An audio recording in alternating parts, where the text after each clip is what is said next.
नमस्कार मित्रांनो, आज आपण मार्केटमधील पीसीआर या महत्त्वाच्या गोष्टीबद्दल आपण थोडक्यात जाणून घेणार आहोत। पीसीआर म्हणजे काय? पीसीआर म्हणजे कॉल रेशो। कॉल रेशोने मार्केट कोणत्या दिशेत जाणार आहे याचा आपण अंदाज लावू शकतो।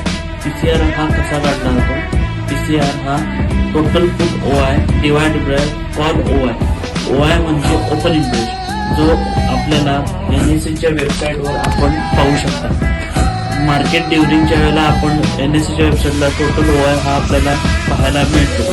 त्याचप्रमाणे जी डिवायडेड केलेली नंबर असतो तो पीसीआर असतो। पीसीआर हा जेव्हा 1 असतो त्यावेळेला मार्केट साईडवेज असते। पीसीआर जेव्हा 1.1 ते 1.6 असतो त्यावेळेला मार्केट बुलिश असते, त्यावेळेला आपण मार्केटमध्ये बाईंग करू शकतो। त्यानंतर पीसीआर हा 1.6 ते 1.7 जेव्हा असतो त्यावेळेला मार्केट ओव्हरबॉट असते आणि ज्यावेळेला पीसीआर हा 0.9 ते 0.6 पर्यंत असतो त्यावेळेला मार्केट बेरिश मध्ये असते आणि ज्यावेळेला पीसीआर हा 0.6 असतो त्यावेळेला मार्केट हे ओव्हरसोल्ड असते। अशाच माहितीसाठी तुम्ही आमचे पेज फॉलो करा आणि हा व्हिडिओ आपल्या इतर मित्रांना पाठवा। धन्यवाद।